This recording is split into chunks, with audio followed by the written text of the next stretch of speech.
Police reports show a rash of break-ins recently. The victim of one of them is here with us now. What happened, ma'am?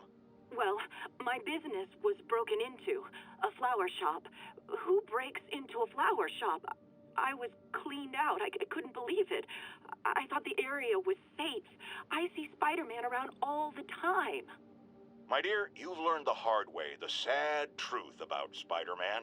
He only cares about the glory. Something as, forgive me, prosaic as a break-in and robbery is beneath his notice. Do not rely on him to keep your property safe. The only thing he truly values is his own massive ego.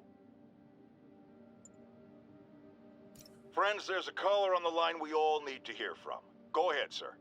Yeah, I almost got run over by some psychos in a high-speed car chase with the cops. Hey, it's lucky no one got killed.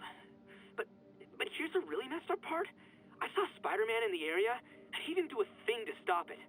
Aha! Of course not! Why? Because no doubt it was too much effort. Spider-Man doesn't like effort. He wants everything to be easy, or he's not interested. Typical of his generation. You know what I blame? The internet. Except for the part of the internet that carries my show, which is performing a great public service. My next caller is a courageous member of her local neighborhood watch, here to share a concern and a warning. I just want to tell New Yorkers that drug activity is rampant. There are deals going down practically in the open. My watch alerts the police, tries to flag down Spider-Man. Sorry, just to be clear, you see Spider-Man in the area, and he doesn't lift a finger to stop these drug deals? Exactly. You were right about him all along. Jared, record that! I want it playing on a loop! A loop! Round, round! You know what a loop is! As I warned, Nostradamus-like, after Spider-Man recklessly took down Wilson Fisk without preparing for the consequences, our streets are now filled with aspiring gangsters, each trying to out-psycho the other. My next guest is lucky to have survived an armed robbery. Sir, we're glad you're okay. Thanks. It was nuts. These dudes walk in like they own the place, waving guns around. Appalling. When a businessman is afraid to make an honest living. Yeah, it was a lifesaver that Spider-Man came along and stopped him. Weren't you listening? He caused the problem! Forgive me for raising my voice. I'm emotional at the thought of what you went through. Jared, our caller seems shaken. Let's let him go. I'm fine. Goodbye! Get ready, folks, because this is a bombshell. We have on the line a lady whose husband was kidnapped by Spider-Man. What? No, you've got it all wrong. My husband was kidnapped by criminals who shoved him into the trunk of a car. Spider-Man found him and got him out, then arrested the criminals when they came back. Pardon me, ma'am, I didn't hear that last part over my intern's utter incompetence. You realize, of course, that it's possible Spider-Man arranged the kidnapping so he could save your husband and grab all the glory? Huh, that seems like a lot of trouble to go to when he could just stop actual crimes. It's clear we are at an impasse. My best to you and your husband, madam. Jared, go to commercial, then fire yourself. Then rehire yourself before the commercial ends. But no, your job hangs by a thread. If I paid you, I'd cut your salary in half. Not long ago, the demons committed another heinous act of terrorism when they took a tour bus and all of its occupants hostage. We have one of those occupants here with us now, a Mrs. Edna Packer of Edina, Minnesota. What happened, ma'am? Well, these horrible men in masks came on board with guns and held us all hostage. I thought I'd never see my kids again. And then the police saved us, and Spider-Man, of course. He was so brave. Mrs. Packer, I'm so glad you're safe. And also that I can enlighten you about Spider-Man. You're from out of town, so you don't know what a menace he is. But he saved me and my husband. But look at the big picture. Do you have these kind of crimes in Edina? Oh, certainly not. And do you have Spider-Man in Edina? No. And that is not a coincidence. You're welcome, Mrs. Packer. I consider explaining these things a public service. Now, friends, you know I'm always open to differing points of view. So after a police officer called me out on social media for being too hard on Spider-Man, and it went viral and people just wouldn't shut up about it, I agreed to a debate. Officer, welcome. Thanks for having me. Yeah, so me and my guys were in a shootout with some desperate characters who had nothing to lose. I mean, they didn't care if we all lived or died. And somebody would have, trust me, if Spider-Man hadn't helped us. All right, fair enough. I'm not saying he never does anything good. I'm saying he causes more problems than he solves. You had to go to the academy, right? Be thoroughly trained? You have rules to follow? Sure, but he seems to know what he's doing, too. It worked out for the best this time.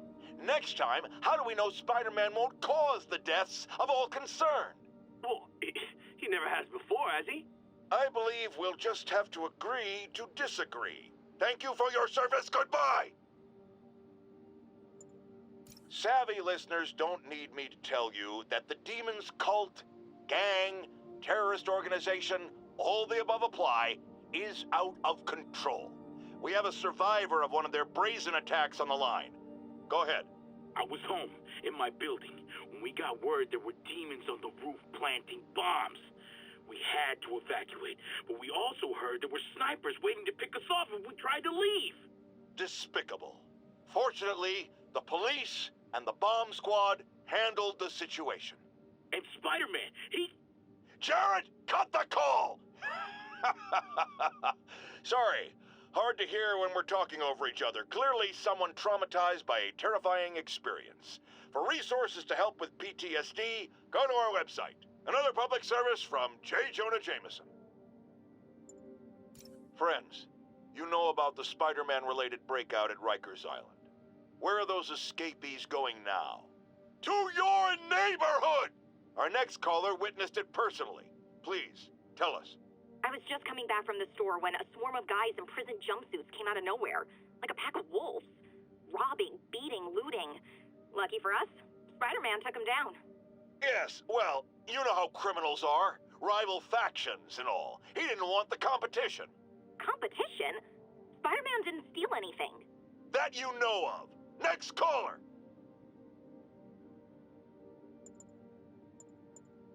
I've expressed my concern with Sable International's heavy-handed tactics. Our next caller witnessed them firsthand. Tell us what happened. A bunch of us were protesting Sable, standing up for our rights like you always say, and suddenly they just start beating on people and arresting us for no reason. This is always the risk of giving anyone too much power. They abuse it. Be aware that if you stand up to them, there may be consequences. It's up to you whether that's a risk worth taking. For me, clearly it is. The crazy thing was, Spider-Man set us free. Yes, well that's what happens when the supposed authorities start breaking the law. Next to them, other lawbreakers don't seem so bad. Thanks for calling. We're out of time. People, I always thought Spider-Man was a few geese short of a gaggle, but this confirms it.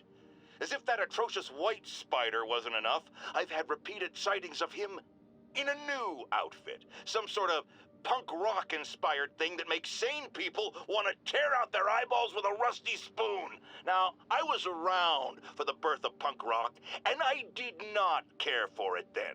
It's a flagrant declaration of disrespect for authority, and if Spider-Man is going down that route... Oh, no, I just had a terrifying thought. What if this isn't the Spider-Man we know, but some sort of metal mohawk-wearing copycat? What if there's more than one? Jared, go to break. I need to lie down.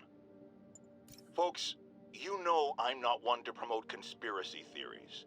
Except ones I think are worthy of further discussion, like this one. I've heard reports of Spider-Man hovering around radio towers. At first, I thought he was sabotaging them. But a far more alarming possibility came to mind.